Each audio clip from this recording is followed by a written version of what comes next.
Donc nous avons aujourd'hui le plaisir d'assister à la soutenance du doctorat en sciences de Madame Fatima Dadouche, qui va nous présenter donc son travail de doctorat sur le titre Stabilité probabiliste d'Italie vis-à-vis du glissement. Ce travail a été mené sous la direction du professeur Azhar Beladel de l'université de Guelma et va être, donc le jury va être présidé par moi-même, professeur Moulaché de l'université de Guelma, en présence des membres de ce jury-là, professeur Meksewi Mohamed de l'université d'Annaba, ancien de l'université de Guelma, pour rappeler, qui était avec nous. Madame Rahab Bouch Sourila, professeure de l'université de Skida, avec qui j'étais il y a 5 ans, donc pour rappeler, comme membre. Et puis notre confrère, donc notre collègue, professeur Abdelnajid Hassan Chaous, de l'université d'Annaba. Et avec nous, notre jeune docteur, pour dire, parce qu'il commence avec nous, Benamara Fatima Zahra, maître de conférence A de l'université de Guelma. Donc madame, vous avez 30 à 40 minutes pour nous présenter l'essentiel de vos travaux, de vos jurés, avant de procéder donc, à la séance de questions et bon courage. Merci. Monsieur le Président du jury, Mesdames, Messieurs, chers assistants, salam alaikum et merci d'être présents là pour assister à mon exposé. Donc dans le cadre pour l'obtention du diplôme de doctorat en sciences, je vais vous présenter donc l'exposé de mon travail qui s'intitule Stabilité probabiliste des talus vis-à-vis du glissement sous la direction du professeur M. Belal. Donc comme vous le savez tous, les glissements de terrain dans le monde entier font jusqu'à maintenant des victimes, des dégâts, toujours, c'est-à-dire qu'on n'arrive pas à trouver des solutions adéquates et définitives aux problèmes. On essaie toujours donc de faire de la recherche dans ce sens pour essayer de ramener quelque chose de nouveau pour résoudre ce problème. Comme tout le monde le sait, il y a des glissements qui se déclenchent d'un seul coup, il y a des glissements qui sont prédisposés à ce phénomène-là, c'est-à-dire des glissements qui montrent, avant d'être donc déclenchés, des discontinuités, des fois on les remarque et des fois elles passent inaperçues, telles que montre la photo d'un certain glissement à Bouillard. Donc les actions sont très nombreuses et sont différentes l'une de l'autre. Les actions donc, qui peuvent engendrer les glissements sont la gravité, les forces extérieures, tout ce qui concerne donc l'hydraulique ou sismique, ou une modification des conditions aux limites, c'est-à-dire qu'on a un certain site dans un certain temps, puis après on change carrément ce qui a été donné au début du site, soit qu'on construit au-dessus, soit qu'on fait passer des conduites, etc. Et ça déclenche tout de suite le glissement. Selon donc, la géométrie, rapidement, puisque c'est des choses qu'on connaît tous, il existe 3 principaux glissements. Le glissement plan, circulaire ou rotationnel et le glissement calpant, qui est l'association des 2 glissements précédents.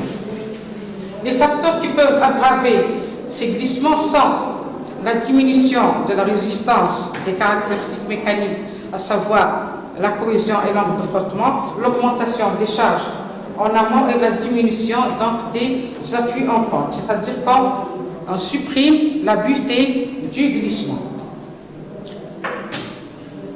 Donc pendant des décennies, les études de stabilité ont été réalisées par les méthodes déterministes classiques ou conventionnelles, c'est-à-dire qu'on prend un cercle de glissement unique et un coefficient de sécurité global. Le Fs est égal à la somme des moments résistants sur la somme des moments moteurs. Donc le FS est déterminé arbitrairement en considérant le cercle de défaillance délimitant la masse instable du glissement. Alors, on a deux exemples, j'ai donné seulement quelques exemples de FS des deux méthodes de Bishop et de Félinus. Il existe bien sûr d'autres méthodes qu'on connaît tous. La photo montre donc un glissement général, un glissement donc plan et rotationnel. Donc, qu'est-ce qu'on essaie de faire dans le travail? C'est d'abord d'introduire la méthode cinématique pour ce type de problème, parce qu'elle nous permet de bien limiter la partie glissante. On peut aussi la prendre en plusieurs solides, et ensuite on va utiliser les méthodes probabilistes.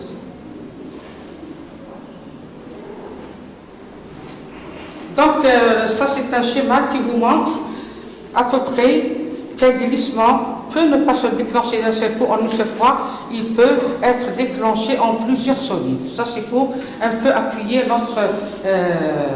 notre théorie de cinématique qu'on a appliquée.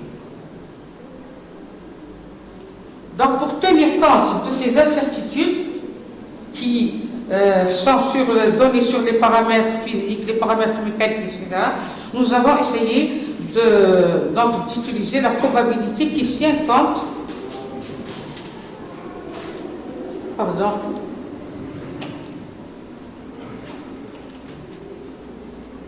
qui tiennent compte des erreurs qu'on peut avoir fait dans le laboratoire, dans les essais ou dans le calcul, etc. Donc c'est ce qu'on appelle les méthodes fiabilistes, qui sont bien sûr apparues un peu tardivement en mécanique des sols, après le génie civil d'une manière générale. Il y a plusieurs méthodes, formes, etc. La seule qu'on a utilisée, c'est celle-là, la forme du premier ordre, qui est basée sur l'indice de fiabilité bêta et la fonction de probabilité de rupture PF. Donc, plusieurs fonctions de distribution ont été utilisées aussi, telles que la fonction log normale, extrême, exponentielle et gamma. Ça, c'est un schéma juste descriptif qui montre qu'on est en présence de la probabilité. Donc, qu'est-ce qu'on fait? La méthode cinématique nous permet donc de diviser notre talus comme on veut. La première fois en un solide, la deuxième fois en deux et la troisième fois en trois solides. On peut avoir n solides pour déterminer la fonction ou bien l'équation d'état limite R moins S, résistance moins sollicitation égale à 0. On l'introduit ensuite dans un logiciel appelé Juvent, qui est fait dans une université d'Allemagne, qui nous permet donc de faire le choix des fonctions et faire entrer les différentes caractéristiques qu'on a choisies comme variables, et le logiciel bien sûr nous permet d'avoir le coefficient bêta et la fonction de probabilité PF. Donc le plan de travail que nous allons adopter, c'est celui-là. Donc nous allons commencer par le calcul à la rupture. Donc la théorie du calcul à la rupture examine un système soumis à un mode de chargement à n paramètres dans une géométrie donnée, les chargements pour lesquels la compatibilité entre l'équipe du système et les limitations induites d'une façon générale par la résistance du matériau constitutif est assurée. De là, on déduit une approche directe, une approche statique permettant de déterminer les chargements pour lesquels il y a une stabilité potentielle de l'ouvrage dans des conditions imposées. Par dualisation mathématique, au moyen du principe de la puissance virtuelle, on peut mettre en évidence une approche cinématique permettant de déterminer commodément des chargements pour lesquels l'instabilité de l'ouvrage dans les conditions indiquées est certaine. Donc la méthode est réalisée avec ces conditions-là: la connaissance de la géométrie du système donné, le mode de chargement qui lui est appliqué, la capacité de la résistance des matériaux constitutifs. Les mécanismes de rupture des ouvrages en terre en vraie grandeur sur modèle réduit mettent en évidence les surfaces de glissement et des solides rigides connus sous le nom de méthode cinématique des solides rigides. un petit schéma qui montre, si vous voulez, la partie potentielle et la partie ce qui supporte le chargement. Le principe de la méthode cinématique donc, tourne autour du principe de la compatibilité cinématique du mécanisme de rupture potentielle, ce qu'on a déterminé, le principe de la sécurité minimale à travers la variation de la géométrie de la surface de glissement. Donc, pour chaque mécanisme possible du système, on détermine, si vous voulez, la partie la plus, ou bien la surface la plus dangereuse du glissement. Ceci se fait en plusieurs étapes. Le regroupement de tous les mécanismes possibles, l'établissement des équations d'état limite, la variation des inclinaisons des surfaces de glissement des solides et le choix du mécanisme critique ou bien le mécanisme qui donne le cas le plus défavorable. L'étude de probabilité qu'on a introduite avec en plus de la méthode cinématique, c'est la méthode donc qu'on va essayer d'éclairer tout à l'heure avec tous les paramètres qu'on va définir.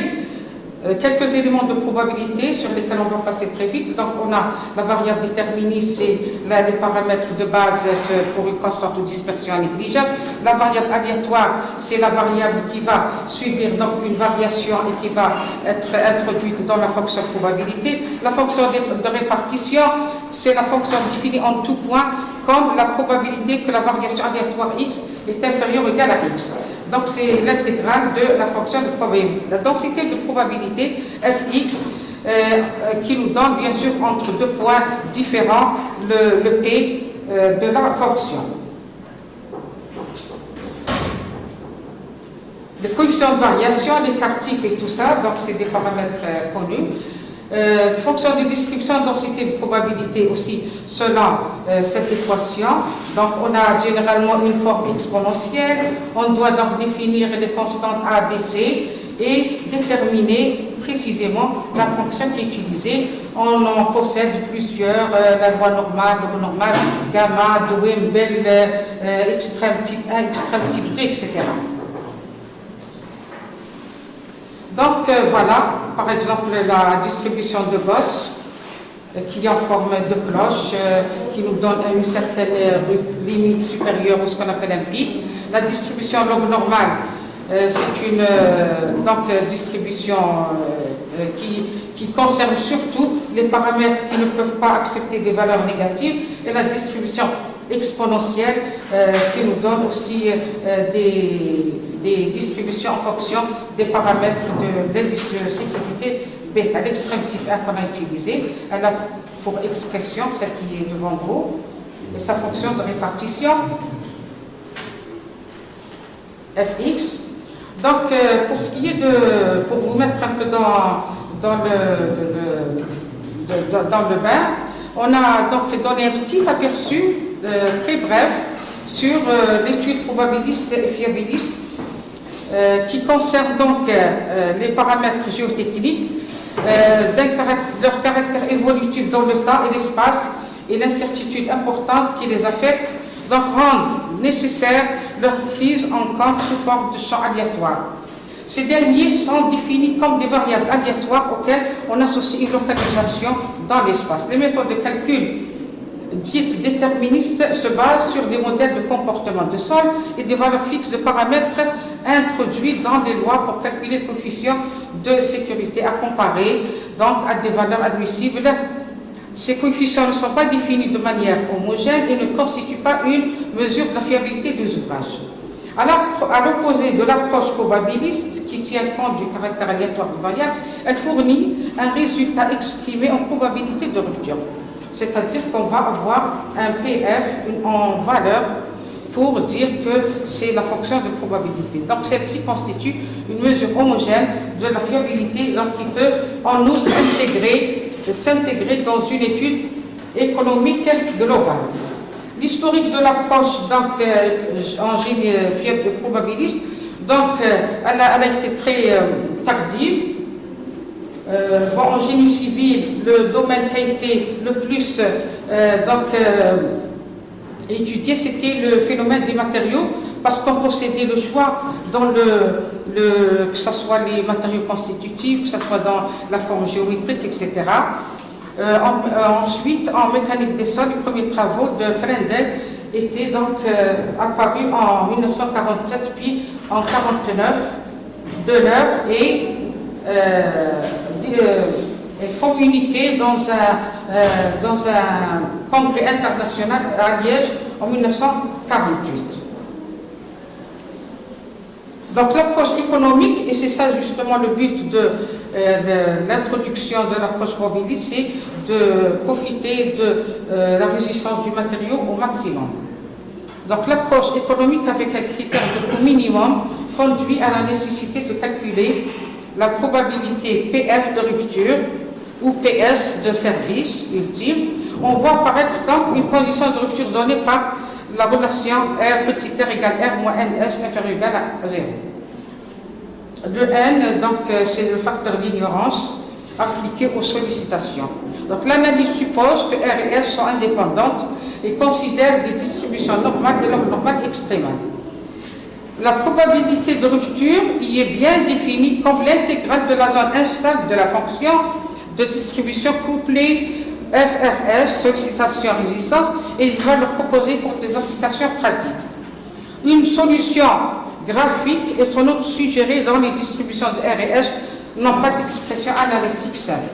Donc, le cas particulier de la mécanique des sols, beaucoup de travaux ont été faits sur les fondations, les murs de soutènement, les terrassements, etc.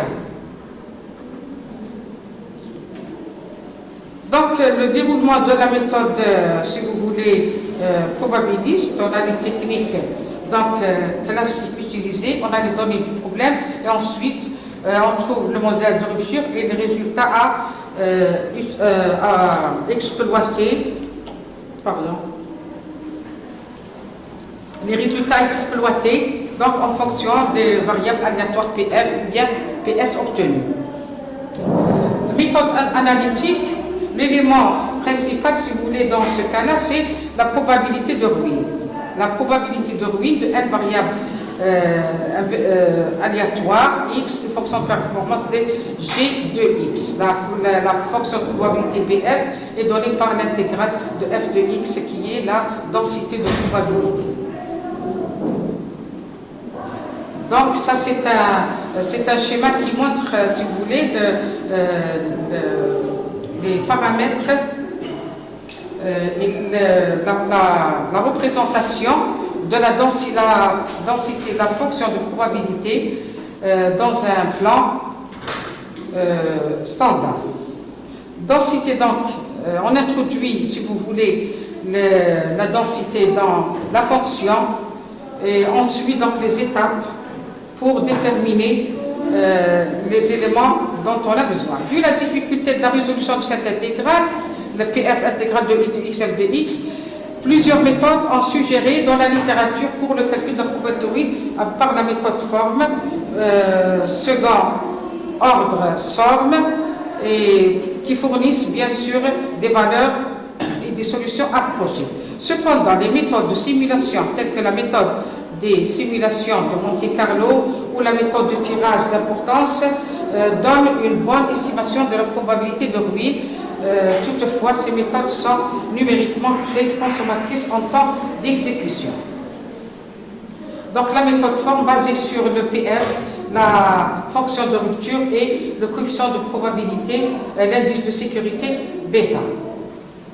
Voilà, c'est les coordonnées standardisées, densité de probabilité. L'algorithme de Rakowitz et Febler, c'est celui-là qu'on a utilisé, qui ne tient pas compte de la corrélation entre C et Phi. Il y a d'autres organigrammes qui tiennent compte de la corrélation entre ces deux paramètres. Voilà un petit modèle sur le déroulement, si vous voulez, du logiciel. Donc on introduit la fonction avec ses paramètres, l'écart type, la moyenne, etc.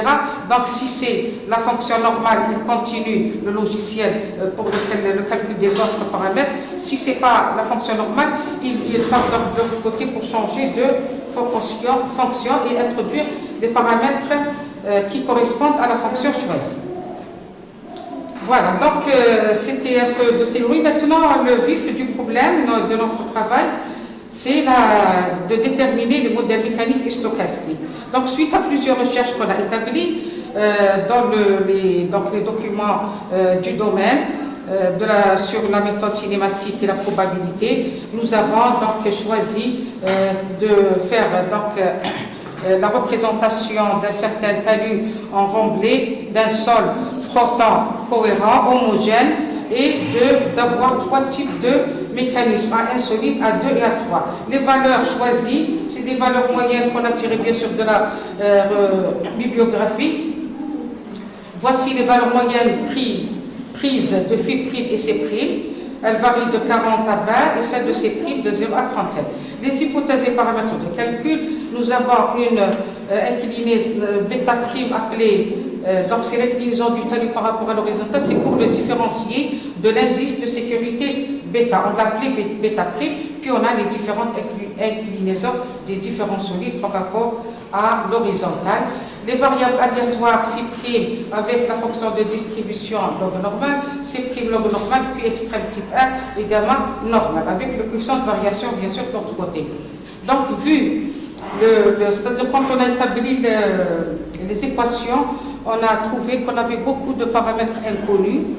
Donc on a dû fixer certains paramètres et on a établi ce programme Delphi pour avoir d'un côté le θ critique, c'est-à-dire l'inclinaison critique par rapport à l'horizontale du système, et aussi pour avoir R moins S est égal à 0. Voici le premier mécanisme insolite. Donc, son étude est faite en faisant la projection des forces horizontales par rapport des forces par rapport à l'horizontale et la somme des forces par rapport à la verticale. On détermine R moins S. On a trouvé donc ici que R moins S est égal à 0 nous donne, pour le cas de C' égale 0, une détermination mathématique. Donc on dit que la méthode cinématique n'est pas applicable pour un seul solide, c'est un sol virulent alors qu'on a fait une hypothèse pour un sol cohérent frottant. Donc on recommande d'utiliser le critère de Moore-Coulomb. Donc pour ce qui est des valeurs déterministes, on a utilisé le logiciel Geoslope. On a obtenu donc on a utilisé donc Geoslope pour avoir les FS pour les 4 méthodes différentes. Maintenant, l'interprétation de ces valeurs pour ces primes, donc on a dit que la méthode pour un sol cohérent n'est pas utilisable, il faut utiliser la théorie de Moore-Coulomb. Le FS, les valeurs de FS sont négligeables, ce qui veut dire que la valeur de la surcharge n'a aucune influence sur la rupture. Seules les caractéristiques mécaniques du sol et l'inclinaison critique influent sur la valeur de FS. Un petit schéma sur le cercle de rupture du mécanisme d'un seul solide. Pour ce qui est du modèle stochastique, donc après avoir introduit l'équation R moins S dans le logiciel, nous avons obtenu ces valeurs-là de bêta qui varient de 0 à 6,31 et des valeurs de PF de 9,10-1 à 10-10. Alors, qu'est-ce qu'on peut dire sur ces valeurs-là? Donc, on remarque la variation de bêta par rapport à φ', C'. Elle est nulle pour le couple 0,40, puis elle augmente et croît pour les autres couples. En les comparant avec les valeurs de FS, on voit qu'il y a une légère différence en un certain point. Donc, on voit pour le début, donc on a eu une concordance entre le FS et le bêta pour le premier couple 40,0. Le reste des courbes est quasi parallèle. Donc, on a un talus en équilibre instable pour 40,0. Puis pour les autres valeurs, donc l'indice de sécurité augmente. La ligne de rupture fiabiliste est plus pessimiste que celle des méthodes classiques. Les valeurs de l'indice de sécurité et de la probabilité ne vérifient pas celles données par la littérature spécialisée. On les a trouvées trop petites. Trop petites par rapport aux valeurs données par la littérature spécialisée. Le deuxième mécanisme a 2 solides. Donc, qu'est-ce qu'on fait? On détermine bien sûr tous les paramètres, ce qui est hauteur, inclinaison, angle, etc. Force de cohésion, que ce soit le long des surfaces externes ou bien intersolides, les forces de résistance aussi des surfaces externes et intersolides. Donc on isole, et c'est ça justement le principe voulu. Donc l'équilibre du solide 1, on l'étudie par la somme des FH, ensuite la somme des F, etc., en remplaçant et en faisant beaucoup de transformations trigonométriques algébriques, un travail vraiment pénible. On est arrivé à déterminer le Q2,1, c'est-à-dire la force qui va remplacer le solide 1. Ensuite, on isole le solide 2, on remplace le solide 1 par sa force trouvée et on fait, bien sûr, on étudie l'équilibre du deuxième solide pour avoir la force due au deuxième solide. Enfin, l'équation R-S, on a dû l'écrire sur cette forme-là pour l'avoir un peu plus simplifiée, bien sûr en définissant chaque paramètre qui est dans l'équation.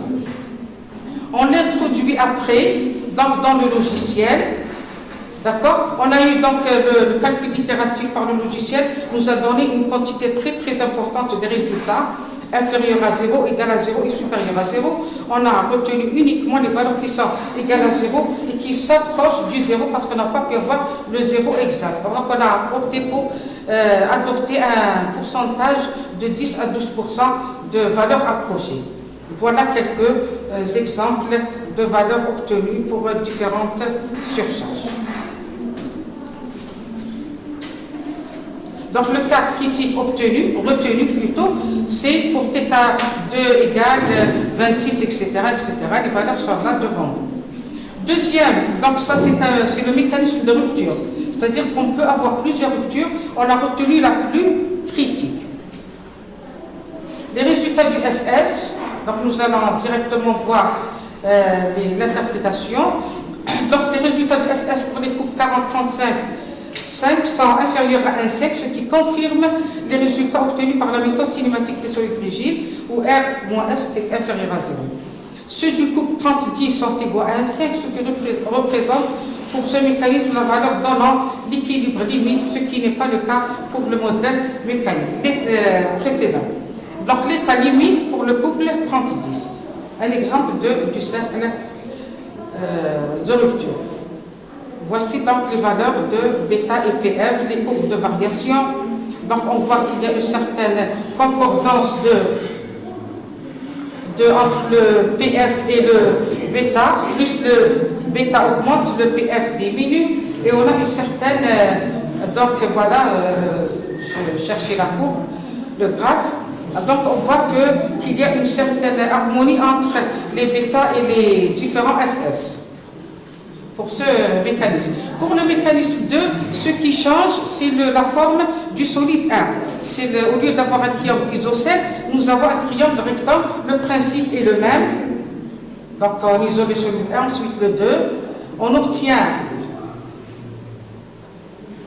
les courbes à la fin de FS et bêta. Nous avons un petit problème dans ce cas-là. Il y a une contradiction au niveau du point 25-20. Donc la constante de bêta pour les courbes 40, 0, 35, 5 et 30, la constance de bêta pour les règles, un point de chute aux abords de la plage 25-20 correspondant à l'état critique. Donc l'évolution de bêta et FS sont quasi parallèles, mis à part au niveau du couple 25-20, on enregistre une légère décroissance pourtant correspondant à un FS approchant de 2. Donc on a trouvé une certaine contradiction entre la méthode déterministe et la méthode fiabiliste. Voilà. Donc pour maintenant le cas de 3 solides, système à 3 solides, nous avons le solide 1, 2, 3. Qu'est-ce qu'on fait maintenant? On isole le solide 1, on détermine sa force. Ensuite, on isole le solide 2, le solide 3, on détermine sa force. Ensuite, on prend le solide du milieu, on le fait donc soumettre à toutes les forces, plus celle du solide 1 et du solide 3. Le nombre de cas limites a fortement diminué. La cause principale est l'introduction du solide 3 qui joue le rôle de butée et empêche ainsi la masse de glisser. C'est-à-dire qu'on a eu moins de cas limites pour ce mécanisme. La largeur de la surcharge P a fortement augmenté par rapport au modèle précédent. La valeur de l'angle θ3 du solide 3 est voisine en valeur avec l'inclinaison du solide 2. D'ailleurs, dans ce type de mécanisme, on a un peu changé, si vous voulez, le critère de choix pour le cas critique, parce qu'on a vu que les θ, les inclinaisons étaient proches. Donc, on a retenu comme condition pour le cas critique les valeurs de R-S, c'est-à-dire celles qui se rapprochent du zéro. C'est-à-dire que le θ, la valeur de θ seule n'a plus de l'influence comme dans les deux autres solides dans ce cas. Donc, les valeurs de PF sont concordantes et logiques. Voilà le mécanisme de rupture du solide. Les FS, un cas de cercle de rupture. Les bêta et F, donc le F, c'est le PF. Donc on remarque qu'il est presque constante, la valeur de l'ordre de 10 moins 1. Et nous allons voir maintenant le FS et les bêta. Voilà, le bêta seul. Les FS, donc on voit aussi là une contradiction. Il n'y a pas de concordance dans le point 35,5. Alors, qu'est-ce qu'on a dit en discussion, si vous voulez? Les valeurs de l'indice de fiabilité pour ce cas sont faibles par rapport aux valeurs des modèles précédents et correspondent bien aux valeurs de FS. Les valeurs de PF sont grandes, même supérieures à celles données par la littérature spécialisée qui affirme que les valeurs de PF sont généralement inférieures à 10-2.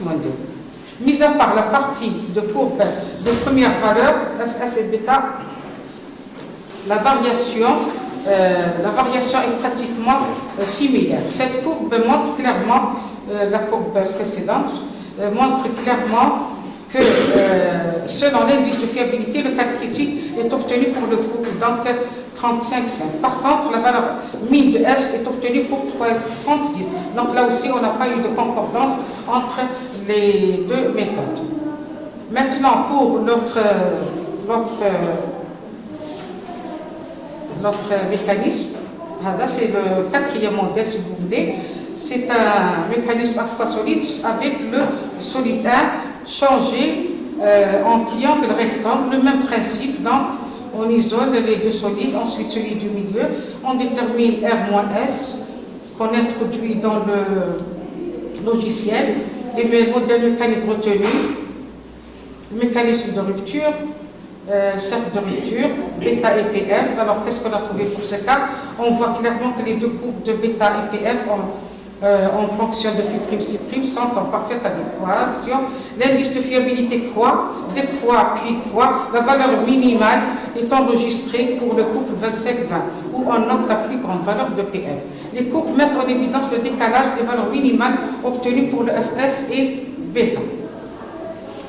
Le dernier modèle, donc qu'est-ce qu'on a fait? On a essayé de voir un petit peu l'effet de la surcharge sur le solide du milieu. On a fait la même chose, donc isoler le premier solide, le troisième, puis celui du milieu. La même chose, donc la détermination de R-S, les valeurs critiques du modèle mécanique obtenu, mécanisme de rupture, le cercle de rupture, et à la fin, donc, la dernière courbe qui illustre donc, les variations. On a eu aussi là une petite contradiction. Là où le FS augmente, là où le bêta augmente, les FS décroît, donc en sens contraire. Le cas limite retenu pour ce cas, c'est le cas mentionné sur la figure. L'interprétation générale maintenant, le talus en équilibre pour ces primes différent de 0, C' égale 0 est rompu, le modèle 1. Fs min, bêta min, pour θ1 égale 65 pour le couple 40,0. Le modèle 2, le cas limite a été obtenu pour le couple donc 25, 20 et la surcharge 80 avec θ de 25. Fs min et bêta min ont été enregistrés pour le même couple 40,0. Donc on remarque qu'il y a une certaine concordance pour ce mécanisme. Le PF varie avec une parfaite concordance avec bêta. Pour le modèle 3, le bêta s'améliore pour le couple 25-20, sa valeur est de 4,61, tandis qu'on voit clairement que PF s'améliore de 10-4 à 10-6. Et la probabilité de rupture diminue. Donc, on remarque qu'il y a un certain décalage entre la méthode probabiliste et déterministe pour ce mécanisme. Pour le modèle 4, la même chose, un décalage entre les méthodes. Pour le modèle 5, on enregistre aussi un décalage. Le modèle 6, on enregistre aussi un décalage. Qu'est-ce qu'on a dit à la fin? Après synthèse des résultats des 3 modèles, se trouvant dans les mêmes conditions, parce qu'on a 1 et 2 solides, puis les autres 3 solides sont dans d'autres conditions. Après synthèse des résultats des 3 modèles se trouvant dans les mêmes conditions, c'est-à-dire où l'influence de l'inclinaison du talus par rapport au sol est déterminante, on considère que le modèle 2 est le plus critique avec une inclinaison de 26, une surcharge de 80. Et pour les modèles à 3 solides, nous retiendrons le modèle 4 comme le plus critique avec une surcharge Q égale 30. Les valeurs de bêta se sont avérées donc concordantes, parfois plus pessimistes que les valeurs de Fs, ce qui peut jouer dans le sens de la sécurité et mettre en évidence l'influence de la mobilisation de toutes les forces externes et internes du massif et justifier le nombre d'accidents survenus dans les talus de route de Remblai après leur dimensionnement par les méthodes classiques.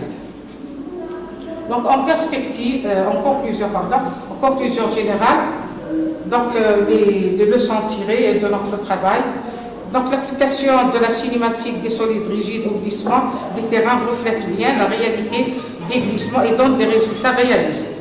L'application de la probabilité en géotechnique et en particulier au glissement de terrain en tenant compte du caractère aléatoire des paramètres physiques et mécaniques du sol en utilisant les lois de probabilité de fonctions de distribution adéquates. L'application des méthodes classiques et leur comparaison avec les méthodes probabilistes.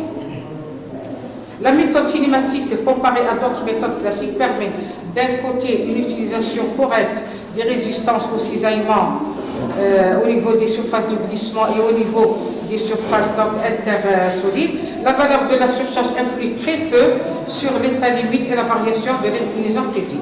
Les mécanismes de rupture de cette théorie évoluent en volume du sol et sont sensibles au terme de l'angle de frottement plus qu'à la cohésion dont la résistance en dépend. Les mécanismes de rupture de cette théorie évoluent en volume du sol. Les valeurs des coefficients de sécurité données par le logiciel Geoscope concordent bien parfois avec les valeurs de l'indice de fiabilité et d'autres fois s'avèrent plus pessimistes. La fonction de rupture varie de 10-1 à 10-8, ce qui donne des valeurs cohérentes avec la littérature spécialisée. Ça, c'est très important. Nous citerons des valeurs trouvées par Meyerhoff, en 66, et avant lui, Limb, en 66, qui avait trouvé des valeurs de PF de l'ordre de 10-2 à 10-3 pour la capacité portante du fondation. Aussi, l'étude de Wu et Al, en 67, consacrée à l'étude de stabilité d'excavation et de force portante et de tassement sur sable. Les résultats deviennent plus fiables en considérant plusieurs mécanismes de même type, mais avec un nombre différent de solides. Un autre aspect très intéressant de notre étude est que la théorie cinématique des solides rigides permet de simuler correctement le comportement d'un talus dont les caractéristiques géométriques sont assez petites, 5 mètres d'élévation et au plus 6 mètres de large, ce qui donc ouvre des perspectives plus que rassurantes quant à la qualité des résultats appliqués à des talus où de grandes masses sont mises en mouvement. Ces résultats permettront sûrement aux futurs projecteurs d'optimiser les solutions adoptées dans ce genre de situation quand on sait que le coût de revient de stabilisation d'un massif se chiffre à des centaines de milliards. Enfin, en perspective, donc, on peut avoir plusieurs visions et améliorer donc, le travail par d'autres variantes. Par exemple, étudier l'influence du nombre de solides sur la détermination du cas de rupture, étudier l'influence de la forme géométrique sur la variation des lignes de rupture critique, étudier l'influence du mode de chargement sur l'état de rupture en considérant des charges concentrées, des charges déclinées, etc. étudier l'influence de la variation des autres paramètres supposés fixes dans notre travail, tels que le poids volumique du sol, la hauteur, l'inclinaison du talus, présence de l'arbre, etc. Élargir l'application des méthodes fiabilistes en appliquant d'autres approches données par la littérature spécialisée et qui conviennent au cas du sol, tout en étudiant l'influence de la corrélation, parce qu'on a pris un organigramme qui ne tient pas compte de la corrélation, donc il faut essayer avec la corrélation de la variance et de la covariance, la valeur moyenne, etc.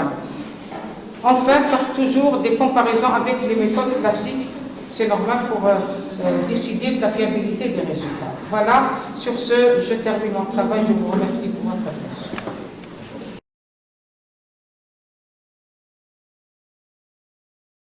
Merci Madame Yarouche Fatima.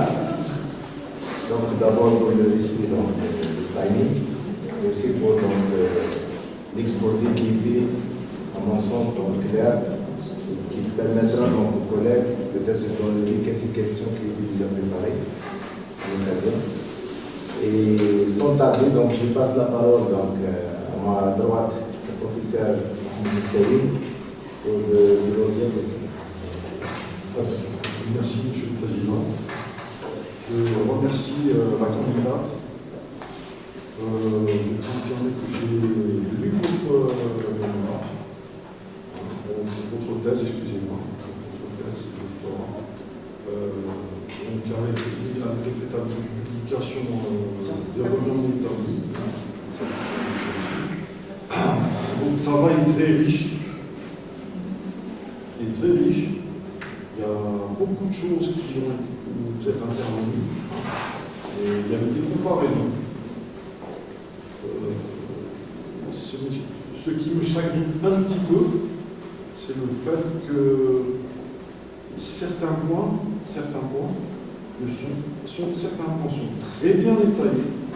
Par exemple, la méthode cinématique pour les blocs rigides, elle est très bien détaillée. J'ai vu, c'est un travail parfait. Bon, je n'ai pas vérifié, bien sûr. Mais par exemple, pour certaines choses, vous laissez comme ça. Je peux comprendre, par exemple, pour Géosol, il aurait fallu faire, par exemple, un plus grand chapitre, pas seulement mettre l'organigramme, comment on calcule, mettre un petit peu, voilà comment il marche. Et ça peut servir. Bon, je sais que tout le monde sait l'utiliser, d'accord, mais montrer un petit peu avec les images, par exemple, montrer certaines choses, ça suffit. Ça n'enlève en rien en la qualité de votre manuscrit. D'accord. Voilà. Alors, une chose aussi, alors, il y a point de vue fort, ça c'est le point de vue fort. Alors, il y a une petite erreur au niveau du tableau, d'un certain tableau. Alors, à la page 51, si vous pouvez y aller, à la page 51. Bon, c'est très léger. Hein. Alors, dans le tableau 3.3.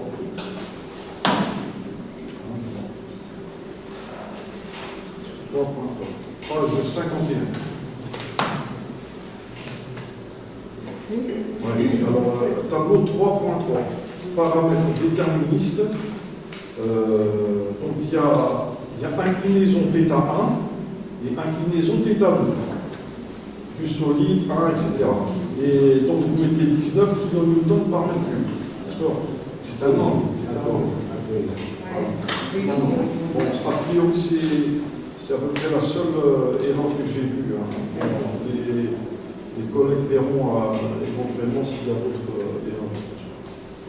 Alors,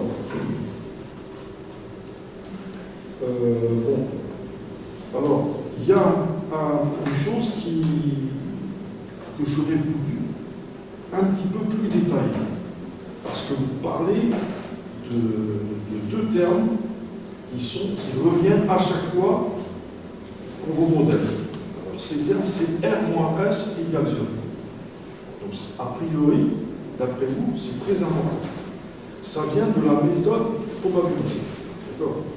Bon, vous montrez comment vous calculez pour la méthode cinématique, c'est très bien. Mais vous ne montrez pas comment vous déterminez R et S. Bon, je ne vais pas entrer dans le détail, mais il y a une méthode de calcul. Parce que vous avez fait un tableau, et vous montrez là la valeur de R dans une colonne et la valeur de S dans une colonne. C'est très bien. Sauf que moi, j'aurais bien voulu que vous montriez, au moins pour un exemple, comment vous arrivez à déterminer R et S. Vous voyez ce que je veux dire? Oui, oui. Voilà. Pour que la personne qui ne connaît pas la méthode probabiliste se dise, voilà comment on fait. D'accord? Quand il va lire votre thèse, pour pouvoir comprendre un petit peu ce qui se passe, pourquoi cette méthode elle est intéressante, pourquoi on l'a utilisée, etc. Pourquoi pas une autre méthode. Vous voyez ce que je veux dire? Oui. Voilà. Donc c'est ça qui ne revient pas, vous voyez? Donc c'est peut-être intéressant, je comprends, il n'y a pas de problème. Sauf que R et S, au moins une fois, doivent être montrés. Donc la méthode de calcul, c'est-à-dire le calcul lui-même doit être fait. D'une façon simple, je veux dire, pas trop compliquée. Vous voyez ce que je veux dire? Ça, c'est une chose. Est-ce que c'est quelque chose que vous avez choisi? Je ne sais pas. Non, c'est-à-dire que pour moi, c'était clair dans l'équation. La partie résistance, donc quand on fait la somme des forces horizontales et verticales, quand on remplace, etc., on détermine directement la partie résistance d'un côté et la partie sollicitation d'un autre. Parce que moi, qui connais un petit peu l'analyse limite, j'ai travaillé beaucoup sur là, il y a différentes façons de le faire. Mais vous avez pas dit à un certain moment, R, c'est ça. Je n'ai pas vu ça dans votre... Je peux détailler juste après l'équation, le R égale S égale. Et S aussi, qu'est-ce que c'est? La sollicitation, c'est très important, c'est très important. Parce qu'on dit que ça vient de la méthode probabiliste, mais d'accord, c'est bien. Mais qu'est-ce que ça a comme signification? Pouvoir calculer, vous voyez? Voilà. Alors, ça c'est la première chose. Alors, il y a aussi une autre petite erreur. C'est à la page 65, toujours un tableau 5.2, page 65. Hein?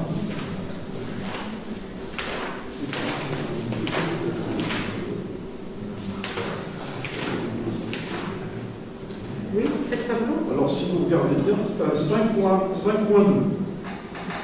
Troisième ligne du tableau. Paramètres déterministes.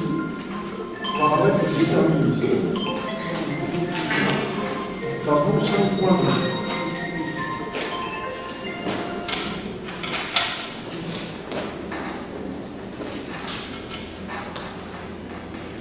Tableau 5.2.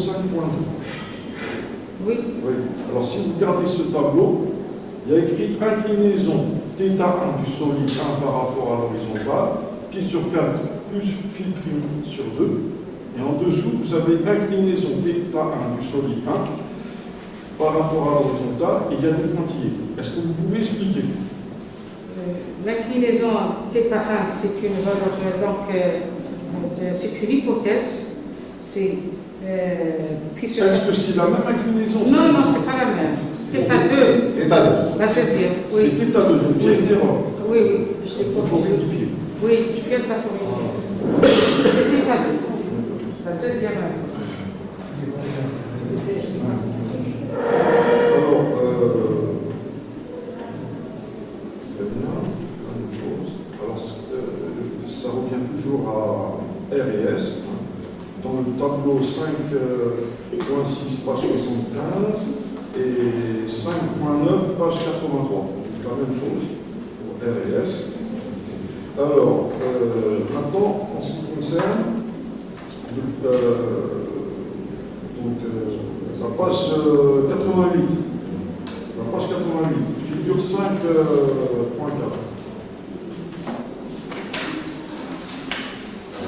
Oui. Voilà, monsieur le... Normalement.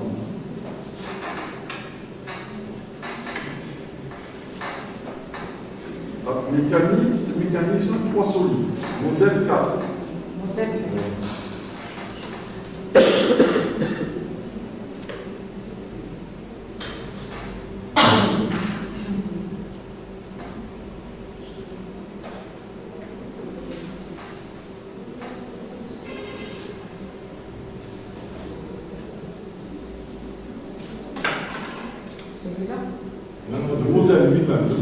interne. C'est la figure interne. Voilà. Voilà. Alors là, à votre avis, parce que moi j'ai vu le premier modèle où il y a un seul triangle, un seul bloc, Oui, c'est le modèle numéro 1. oui. Je vous le dis, il y a un seul triangle. Oui. On ne peut pas le calculer. Vous savez écrit ça. D'accord. Je respecte ce que vous avez dit. Là, c'est possible de le calculer. Difficilement. C'est très difficile. Parce qu'il y a pas mal de variables. Moi, je me rappelle, dans ma thèse, bon, c'était pas autre chose. C'est très difficile de les calculer. Travail très pénible, les Voilà, mathématiques. c'est au sujet des angles. Là, c'est surtout avec les angles. D'accord. Voilà. Donc, c'est très bien. J'ai vu les méthodes que vous avez utilisées. Très intéressant. Mais il y a une autre méthode, il y a un autre modèle qui vient juste après. Après celui-là. Après celui-là. Je voudrais bien le voir. Il ressemble un petit peu, si je me rappelle bien, il ressemble. Avec un C'est la triangle figure. rectangle. Hein? Avec un triangle rectangle. Voilà. Alors, celui-là, vous l'appelez 3 solides. Et l'autre, vous l'appelez, je ne sais plus quoi, 4 solides. Comme ça. Trois solides, c'est le modèle 5. Et pourquoi vous mettez 3 solides? 3 solides. Modèle 4, 3 solides. Modèle 5, 3 solides. Oui, c'est le triangle isocèle. Il est rectangle dans notre modèle. Les deux autres sont. On a changé uniquement un seul rectangle. On a laissé donc les deux rectangles, celui du milieu et donc le côté gauche, les mêmes.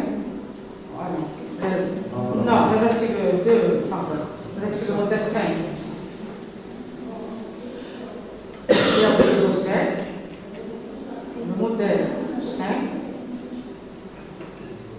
Voilà. Un triangle rectangle au lieu du triangle isocèle. Vous avez changé Le côté, celui 1. C'est exactement le même modèle, sauf que. Là, Oui, mais on refait tout, hein, on refait tous les calculs. Oui, bien sûr, c'est Tout normal. change. Hein. On a voulu au début départager celui du milieu.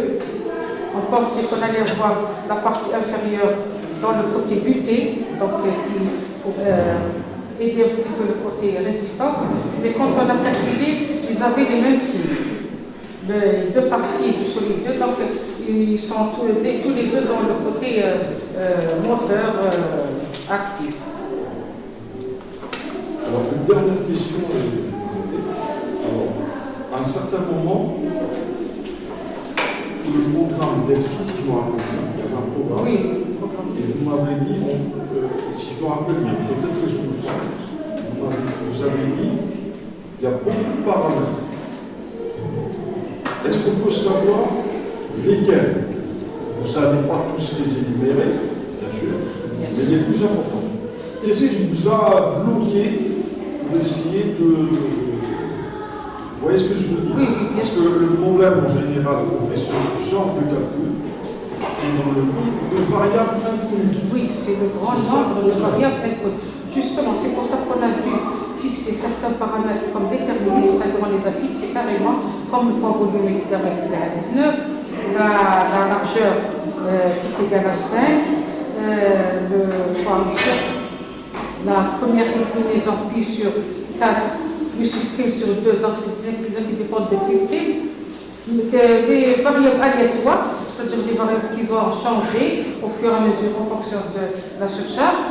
Phi prime, c'est prime la surcharge, qui est aussi, elle a été variable, entre 10 et 100. Malgré tout ça, on a eu encore des θ comme inconnus. Le programme Delphi, il a servi à deux choses. Avoir les θ qui manquaient et avoir le R moins S égale à 0. C'est-à-dire avoir le R seul, le S seul, et en faisant la différence, on a pu donc sélectionner parmi des centaines de cas, ces cas-là qu'on a présentés comme des cas de rupture. Encore une petite question, si vous permettez, Monsieur le Président. Vous avez dit à un certain moment, pour la conclusion, vous avez dit la cinématique des solides, quand les solides sont petits, elles sont adaptées au glissement de talus. Oui. Alors, est-ce que vous avez tiré ça de la littérature ou alors de calculs que vous avez fait? Non, c'est les cas qu'on voit, les cas de glissement, c'est généralement des glissements, ce type de glissement, c'est-à-dire sous forme de solide, c'est des glissements qui sont avec N solide. Nous, on a pris 2-3 solides, mais on peut trouver une infinité de solides. Donc, on peut affiner le calcul. C'est vrai que le calcul va être très, très difficile, l'équation va être très complexe. Il faut établir un programme peut-être après de calcul, mais elle sera plus précise. Je vous remercie. Merci à vous. Merci, monsieur Xaoui. Merci. Donc, je continue dans l'ordre qui m'a été désigné par l'administration. Donc, madame, Oui. donc, à vous la parole. Sachant pertinemment qu'il fait mauvais, les students de juillet, ici, d'être Inch'Allah.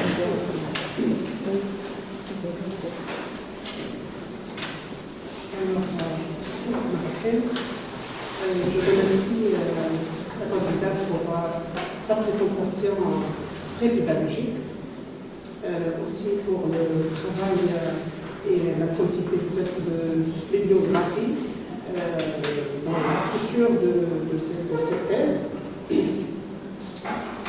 Bon, je commence avec quelques remarques de forme. Dans la structure de la thèse, donc vous avez pratiquement 4 chapitres, bibliographie, un seul chapitre, le corps du travail. Donc je pense que par rapport à l'organisation et la présentation du travail, c'est trop comme nombre de chapitres par rapport au corps du travail. Et peut-être c'était mieux le dernier chapitre qu'on a composé de deux. Nous sommes les premiers, où il y a deux, par exemple, la proposition, la mobilisation, comme vous voulez. On parle du chapitre suivant, où le dernier, c'est discussion et interprétation, et enfin, en conclusion. Mieux que. Non, c'est mon avis. Parce que le dernier chapitre, c'est l'application, si vous voulez, de tous les chapitres qu'on a. C'est l'application de etc. Si on isole, si vous voulez, on divise le dernier chapitre en plusieurs chapitres, ça va faire trop de chapitres, je pense. On a essayé, on a une partie théorique, partie pratique. Puis on a redonné les 4 chapitres pour voir les marqués. Donc, ce que j'ai dit, j'ai quelques remarques de forme. Pratiquement, dans tout le document, les figures et les courbes présentées ainsi que les tableaux, il faut mentionner. J'ai une lettre dans les courbes, s'il vous plaît. N'importe, voilà. Donc, généralement, dans les courbes, on présente le titre et on écrit. Pardon ? Les titres, les axes. Les axes, c'est comme par exemple facteur de sécurité, pardon. Écriture. Ah, en lettres. Voilà, écriture. Tout le document. Donc vous avez présenté le document, c'est pas. Je dirais là, je mets coefficient de sécurité, indice de fait. S'il y a unité ou parenthèse, etc. Ça ne va pas charger la courbe. Non. Si vous voyez, comme il y a les thèses.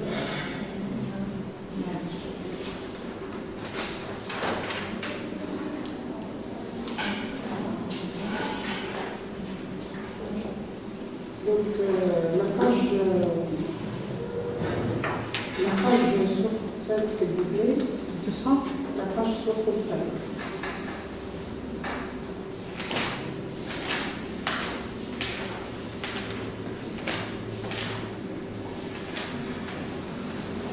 Voilà. Donc, dans le tableau, 5.2.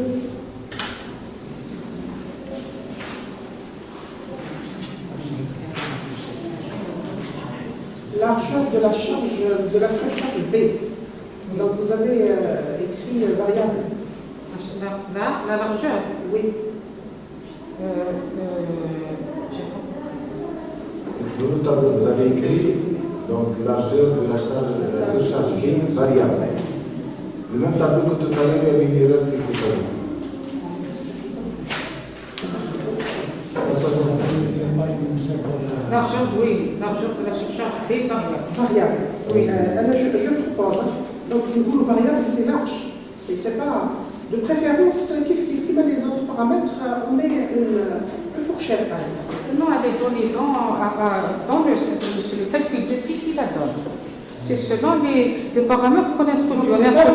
C'est pas vous que vous allez proposer la largeur. Oui, les largeurs, parce que c'est. Elle est donnée à chaque fois en fonction des paramètres qu'on introduit. C'est-à-dire qu'on a l'X ou le phi. Elle donne la valeur, on tire la valeur de B dans le tableau. C'est des valeurs qui dépendent de C, phi, les θ, etc. Il s'agit de résultats. Des résultats. Donc c'est un résultat. C'est des résultats qui varient en fonction c'est des pas changements de paramètres. Voilà. Ils n'imposent pas les valeurs.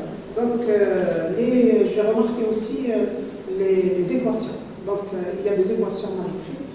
De toute façon, à la fin, on va vous, peut-être chez vous, et monsieur le président, on va vous donner ces remarques. Il y a certaines équations mal écrites, donc qui est à corriger. 0, qui a une certaine valeur, 0 ou des erreurs. Oui. Et qui, s'il vous plaît, la page. Tableau 5.4, page 68. Vous avez les méthodes éliminées sur le champ de cette classe. Oui. Tableau 5.4. Oui. MP, c'est quoi MP? Morgan Price. C'est le titre de la méthode. PP. Price. Est-ce que c'est mentionné Où ça? Par exemple, la liste, voilà. Parce que là, j'ai pas vu. Normalement, aussi, tout à fait au début, je l'ai cité normalement. Oui, c'est mentionné. Oui, normalement.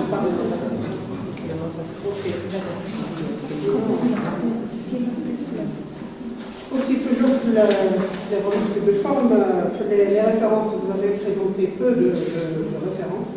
Donc, la bibliographie, malgré que le parti est riche, presque plus de 50% pour la présentation des méthodes, avantages, etc. Mais les références, on trouve trentaine, je pense, donc c'est peu, mais. Madame, vous savez pourquoi? Parce que la probabilité est maintenant, je l'ai très loin là. Deuxièmement, moi j'ai fait mon travail et je l'ai terminé en 2010. J'ai fait une actualisation. Malgré ça, pendant 15 ans et 18 ans, il n'y a pas eu beaucoup de travaux réels, c'est-à-dire avec lesquels on peut comparer des résultats en probabilité, en mécanique des sols. En matériaux, oui, il y en a. Il y a eu des progrès, des articles, mais en mécanique des sols, merci,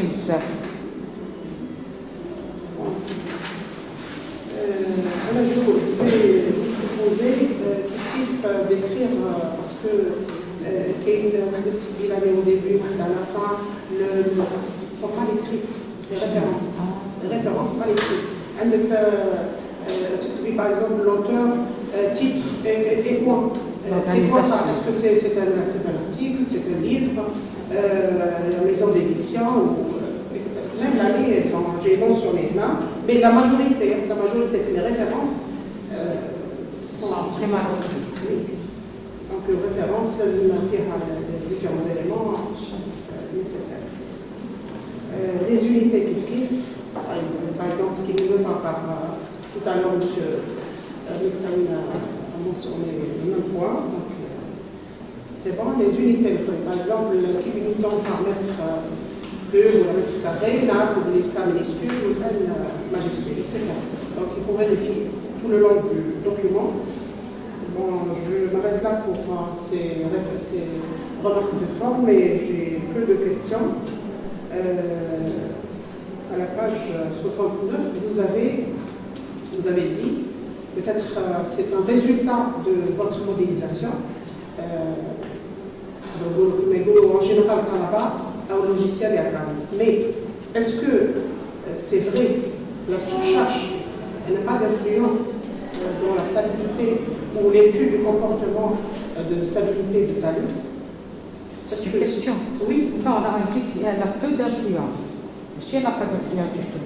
Elle a peu d'influence, c'est-à-dire son augmentation, bon, la variation n'était pas très importante. On a pris un intervalle de 10 à 100.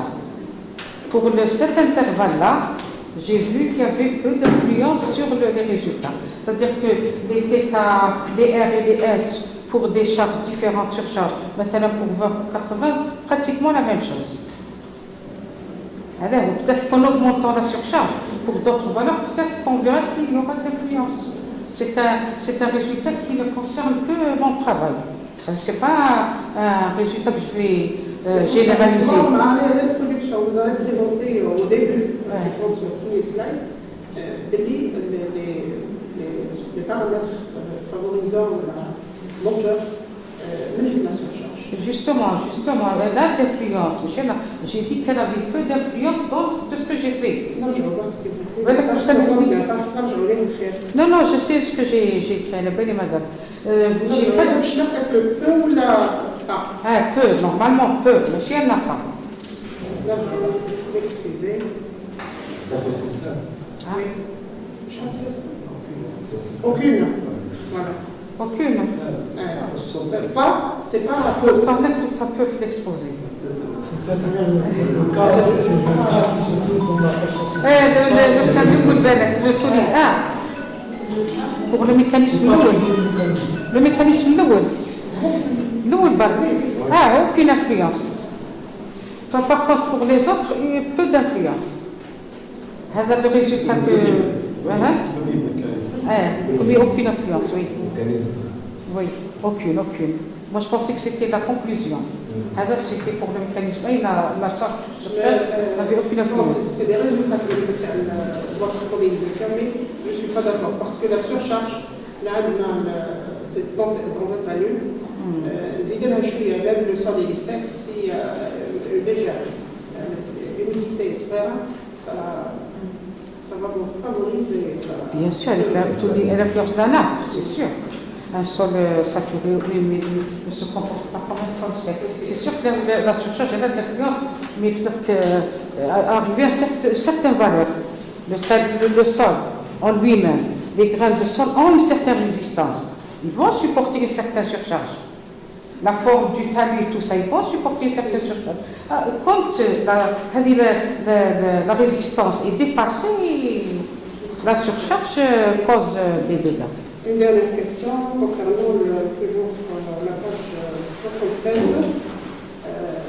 la courbe 5.3.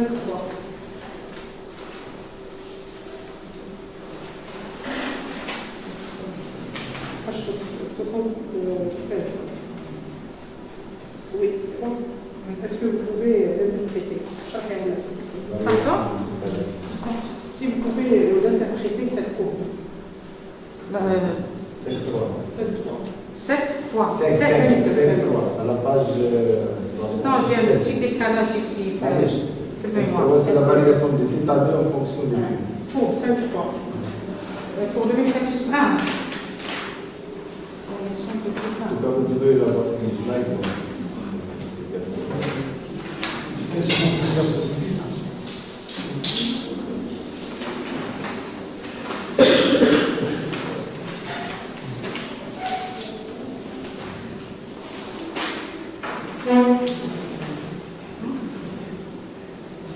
Donc, θ2 En fonction de...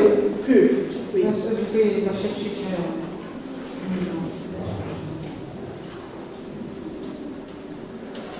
Non, c'est possible, si vous avez exposé le mécanisme 2 ici, le modèle mécanique, vous pouvez l'interpréter directement à partir du modèle. Le modèle 2, vous l'avez ici, c'est une diapositive. شوف هنا خير شوف هنا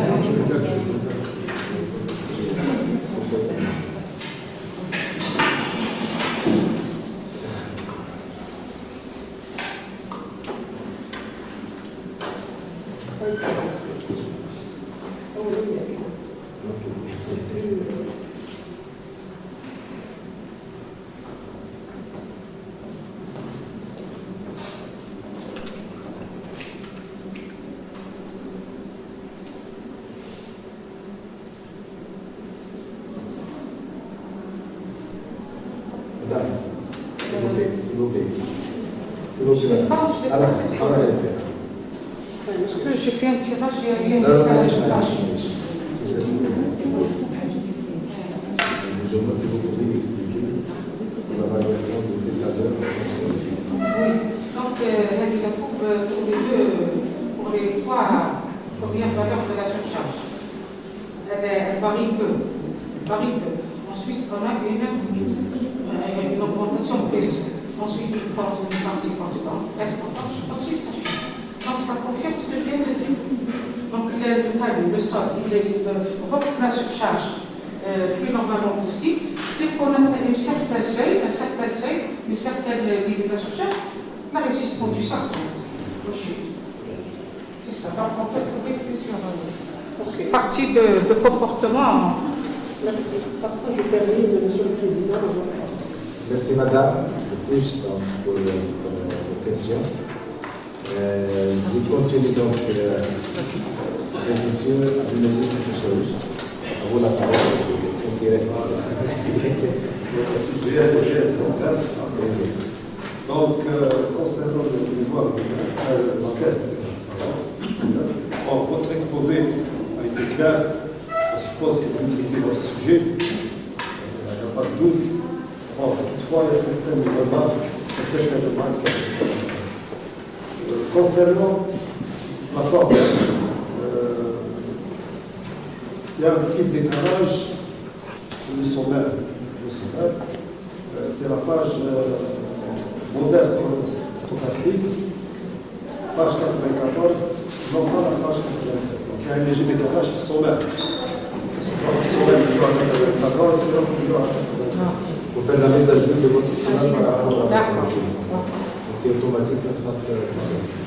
Concernant les références, vous avez 36 références. Et sur les 36 références, vous avez à peu près 20% des références récentes. C'est-à-dire entre 2018 et 2021. Les 80% le frère, bon, je vais vous détailler. Hein. Vous avez entre 2000 et 2009, 27,9% à peu près. Entre 90 et 99, 2%. Et les autres, c'est des anciennes références. Donc, peut-être celui, comme vous l'avez dit tout à l'heure, le sujet, avec beaucoup de travaux, c'est une tendance maintenant de travailler sur c'est peut-être bien ça. حاجة أخرى aussi,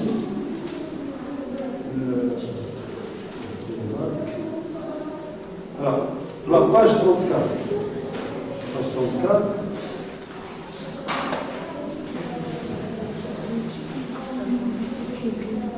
Vous avez des relations 3,31 et 3,32.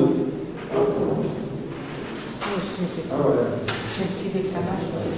Alors, donc la page je dis la valeur moyenne de la page Pour les donnée par les quartiers, la relation 3,31. La relation, il y a un en fonction de etc. ensemble. Mais vous dites les quartiers de la marge de sécurité donnée par la même formule. C'est la même formule. D'accord. Il faut corriger. C'est pratiquement la même formule. La moyenne et les quartiers, c'est pas la même chose. les quartiers, c'est la 3,33. Voilà. C'est 3,33. Les refus de rotation. Bon, et puis, c'est un sur la page 39 aussi, vous avez un truc, bon, c'est lui à la page, je pense. Page 39. Vous avez I, en introduisant la fonction indicatrice I de X, vous avez des canons qui apparaissent, je ne sais pas. Yes, je pense que c'est I de X. C'est une incompatibilité avec c'est des symboles qui m'apparaissent par l'expression. Bon, on va passer côté ça a été relevé par M. Bexaoui, c'est concernant l'unité de départ. Page 44, il y a un doublon de produit sur les formes. Page 44. Voilà. Toujours, hein. La valeur moyenne. Et les Z, le quartier, c'est la même chose, c'est la même formule que sur le terre. C'est le même cas que tout à l'heure. C'est le même cas que tout à l'heure.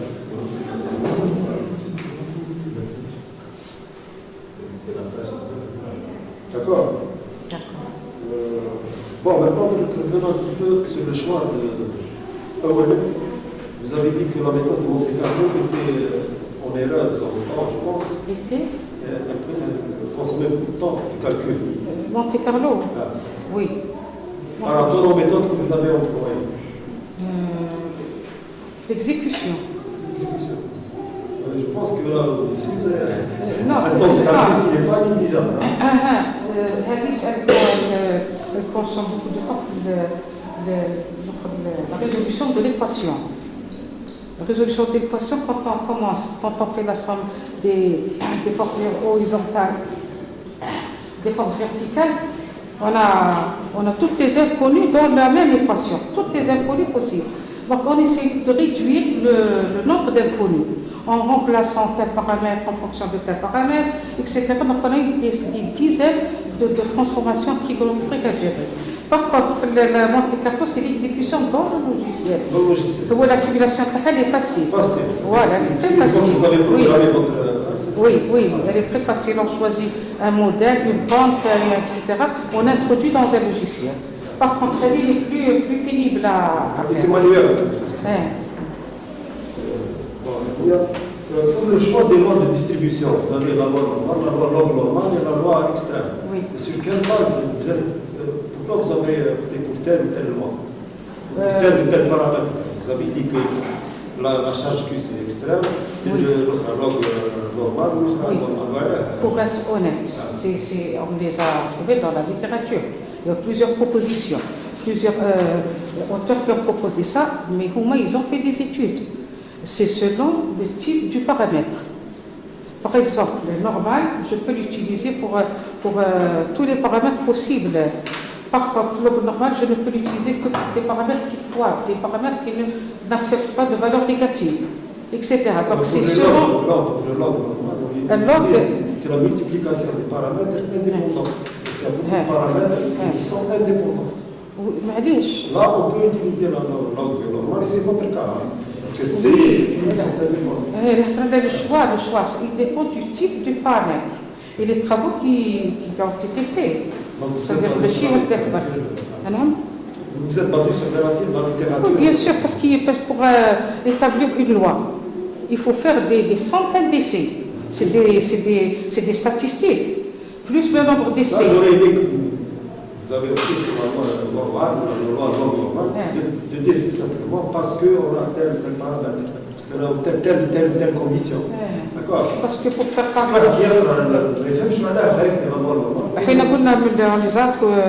littérature. Il faut les expliquer. Moi, je connais quelqu'un qui a pris la fonction log pour une certaine valeur du pénétromètre dynamique. Quand ils ont réalisé des pénétromètres, ils ont réalisé 800 pénétromètres.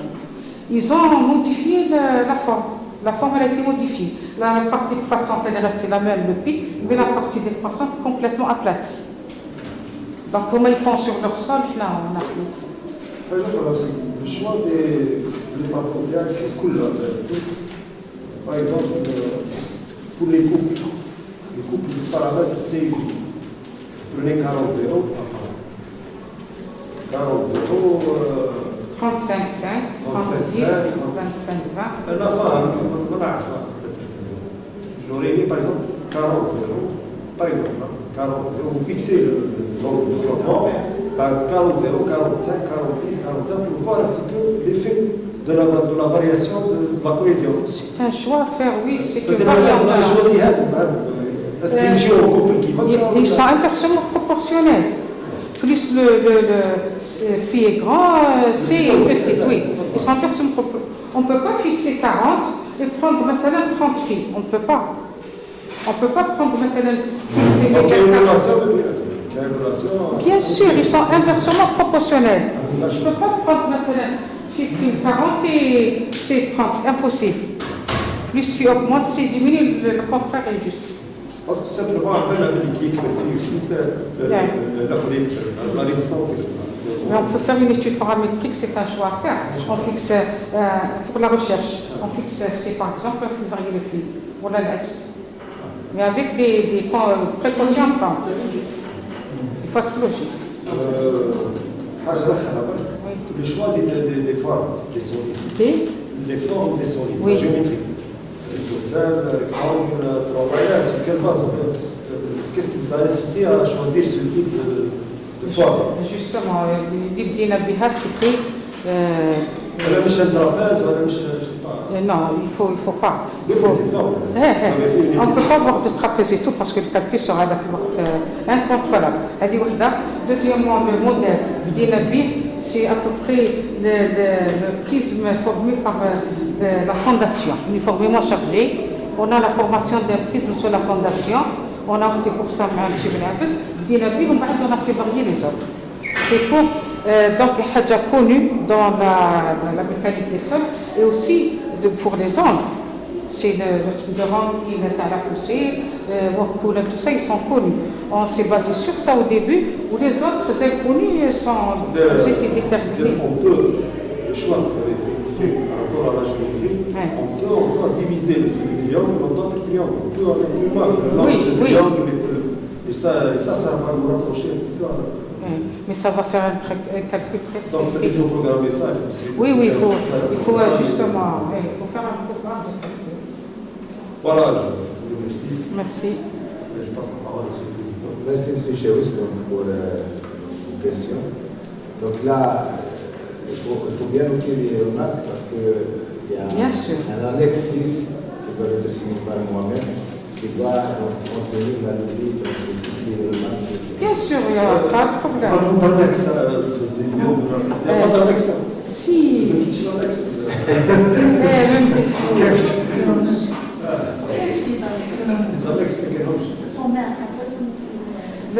نسيت ما نحكيهم باسكو حنا ولي زادوني بعد السودان قال لي إليزي ما تحطيهمش مي يدي عندنا نسيت نحكيها باسكو جي une équation, un exemple d'équation et j'ai un tas de pages de résultats, d'exemples de résultats obtenus. Des calculs intermédiaires qui ne sont pas aussi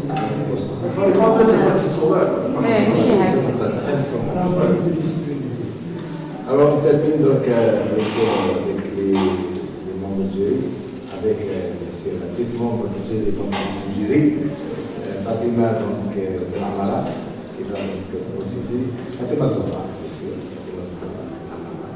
Donc, à vous la parole. C'est votre première expérience. Deuxième, c'est toujours utile. Merci, monsieur. Donc, je remercie la candidate pour son courage et sa persévérance à continuer ses travaux toutes ces années. Donc, bravo. Merci. Donc, j'envoie votre exposé était clair, pas presque aussi. Donc, néanmoins, j'ai quelques remarques de forme. Donc, comme a dit le professeur Bush, donc les références, il y a des références. Il y a plein de références dans le manuscrit, mais ils n'ont pas été cités dans les références. Il y a plein de références. Donc, il faut citer les références à partir de références, tout simplement. Donc, les corrections, les gagnants, bien sûr. J'ai relevé les liens. La page 38, il y a une correction à faire. Donc, une fois la page 38, normalement, c'est la figure, selon la figure, mais je indique. Donc, on va corriger avec la figure 3.2. C'est une correction de forme. ما سمعتش مدام Elle vous demande de corriger corriger la page 38. Donc, selon la figure indice. Et il y a la figure 3.2. C'est des corrections à faire. Donc, généralement, on a le câble, puisque la correction également. Donc, je passe aux questions. Donc, vous pouvez nous expliquer le choix de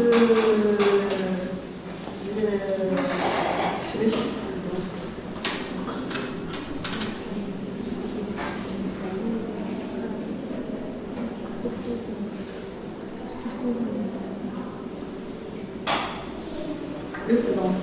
pouvez nous expliquer le concept de statistico-probabiliste, c'est quoi?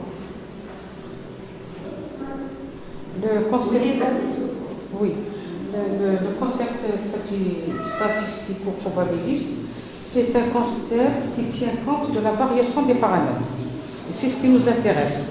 On a eu l'habitude donc de calculer avec les méthodes déterministes, c'est des méthodes qui considèrent un cercle unique et un coefficient de sécurité global, et qui ne tiennent pas compte de la variabilité des paramètres, C, phi, etc. Par contre, le concept probabiliste, il tient compte de la variation des paramètres. Donc, on a des coefficients de sécurité propres à chaque paramètre, on a un coefficient qui donne une estimation réelle de la rupture.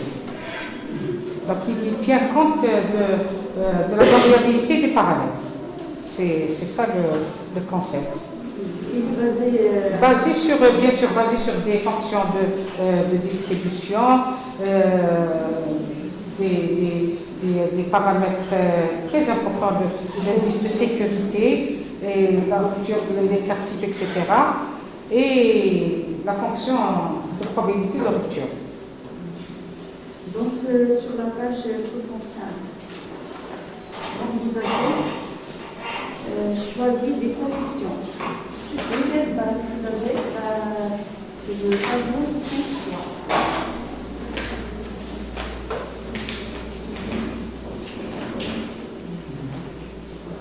3. Condition 65. La page Paramètre aléatoire. 65. Oui, les variables aléatoires. Oui, sur quelle base?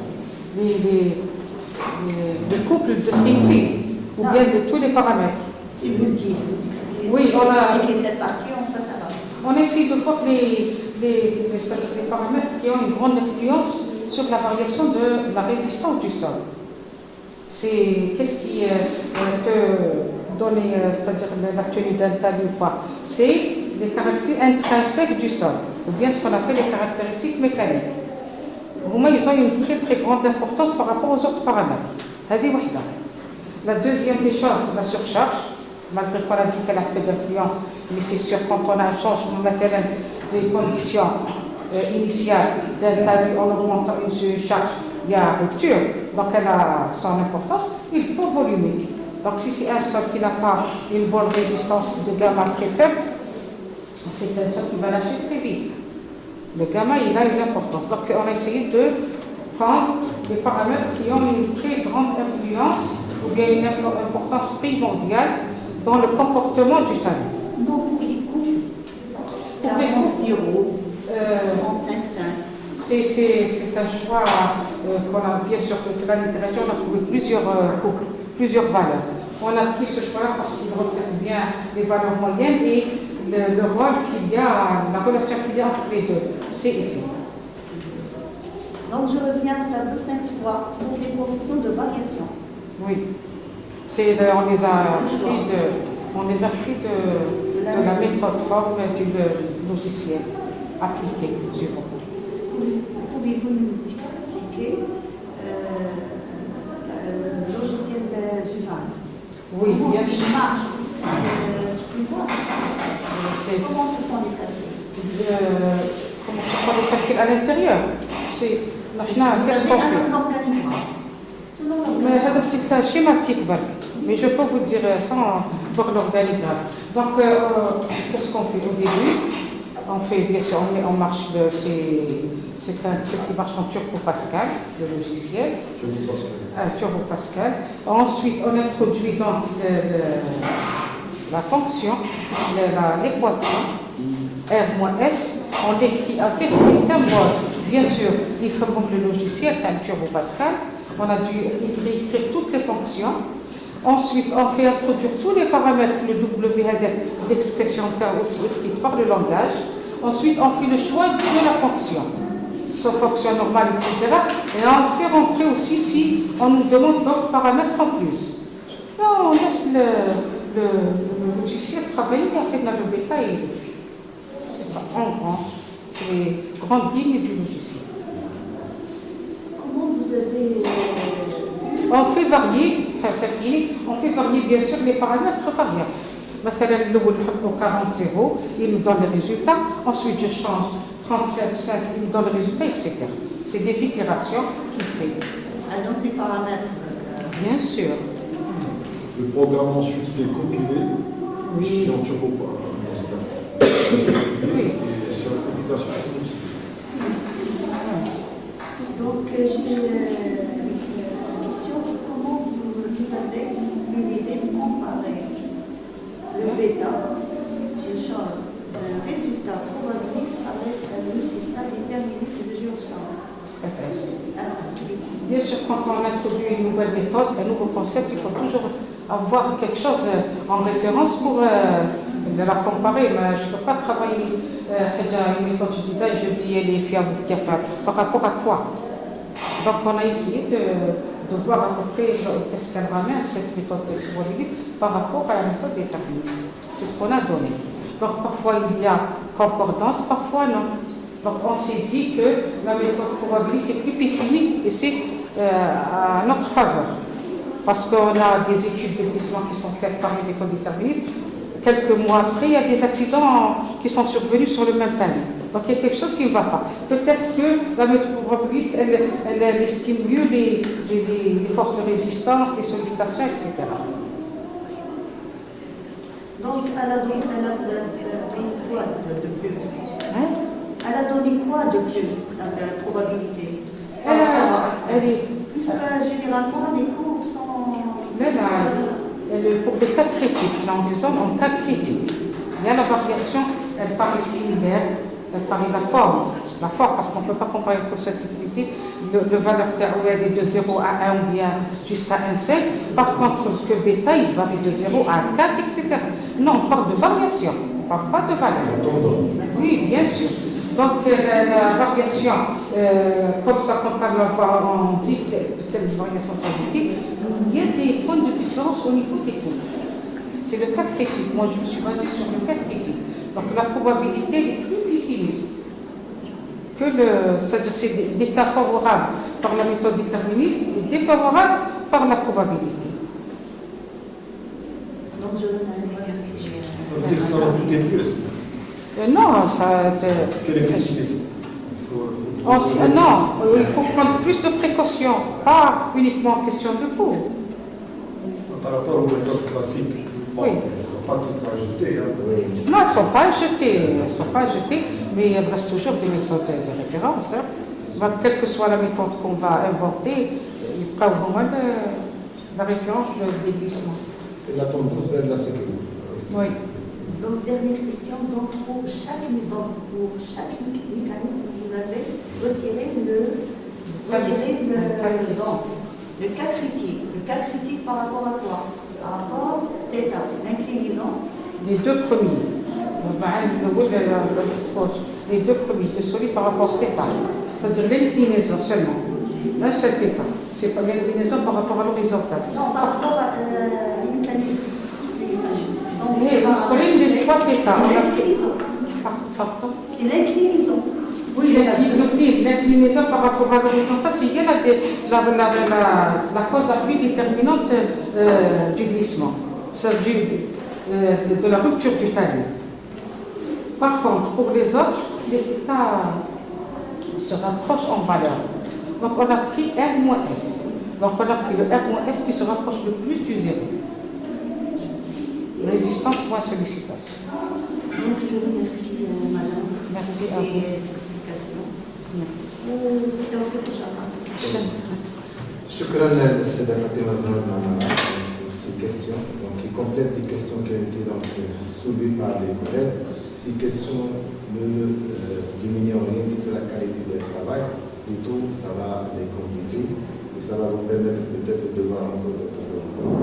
Avant que je passe la parole à votre directeur de thèse, donc c'est pas des questions, c'est plutôt des synthèses de quelques questions de collègues plus des remarques.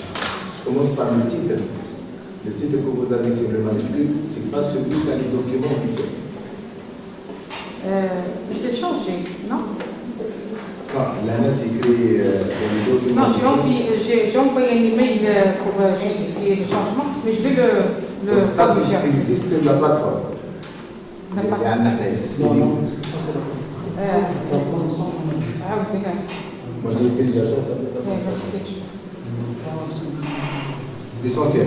Donc faites attention. Tout est à Parce que rectifier. pour le diplôme final, le titre fait apparaître, ça va apparaître sur le diplôme depuis quelques temps, avec le diplôme final. Donc ça, c'est un point, le titre.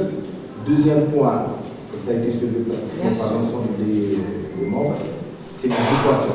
C'est à reprendre, parce que rien qu'en suivant, vous arrivez à l'équation 3,43, et vous commencez à l'équation 3,6. Donc là, il y a un problème de numérotation. C'est normal que l'équation, ça va être donc, le numéro du chapitre plus le numéro de série, Bien sûr. pour qu'elle soit donc correcte. Deuxième remarque. Troisième remarque, les unités dans les tableaux, à revoir. Tout ça seront donc bien sûr suivis par la sauvegarde moi-même. Donc il faut comment dirais-je, réorganiser, bien recorriger les erreurs. Et puis en dernier lieu, les références. C'est très important. Les références, vous avez remarqué que maintenant avec la plateforme, on vous exige à ce que ça soit conforme à telle norme ou telle norme. Je crois que pour c'est quelle méthode pour la bibliographie? Je ne sais pas. Si, normalement il y a une méthode. Donc, Il faut la respecter tout au long de l'effet. voilà.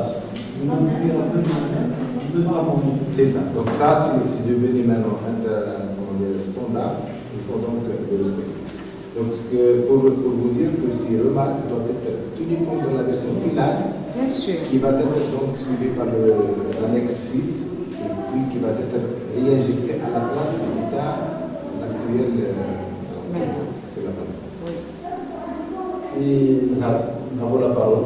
Merci, Monsieur le Président. Donc, je remercie les membres que j'ai d'avoir accepté d'évaluer cette thèse. Les remarques soulevées ainsi que les questions posées étaient dans l'ensemble très pertinentes. Pointer sur le fond, même si vous irez le fond. Il n'y a pas de travail impeccable, toujours il y a des lacunes, des erreurs qui généralement qui ne touchent pas au fond de la thèse. Je remercie la candidate d'abord pour le courage scientifique, d'avoir ce courage scientifique, cette volonté remarquable pour travailler sur cette thèse et pour l'achever, malgré les circonstances vécues, malgré la difficulté du problème, parce que c'est un cours mécanico-mathématique, probabilité, mécanisation de probabilité, c'est pas facile, mais c'est faisable. Ça nécessite le courage et le bagage scientifique. Donc je félicite la candidate aussi pour le travail présenté, la qualité, le manuscrit l'exposé.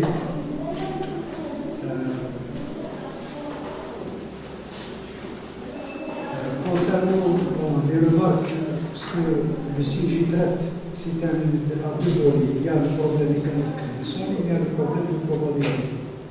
On ne peut pas traiter de la probabilité sans passer par les statistiques.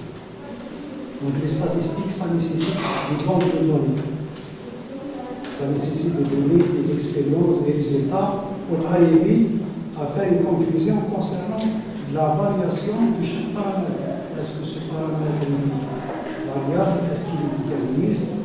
Est-ce qu'il accepte une variation, une fonction logarithmique, log normal, spirale, extrême?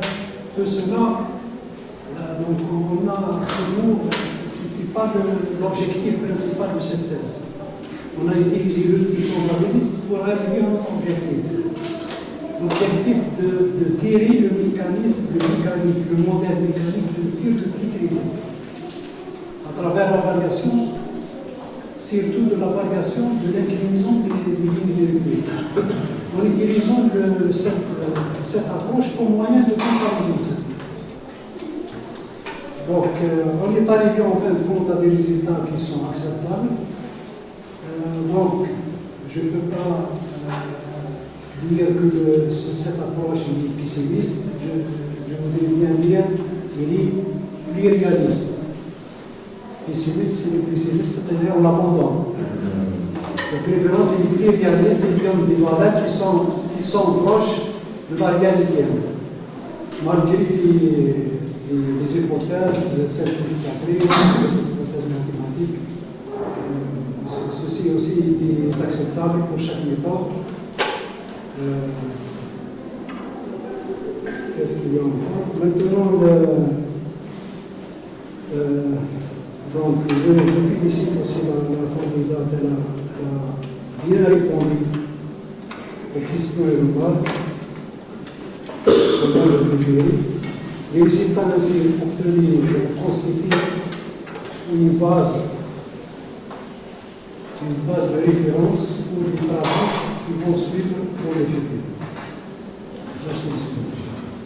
Monsieur Biladi, donc, je ne sais pas si on reste ici. On va rester ici.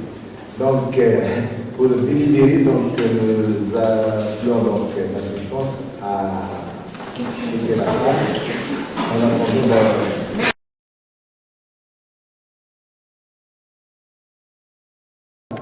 ici président du Mondou, شهادة الدكتوراه علوم بتقدير مشرف جدا.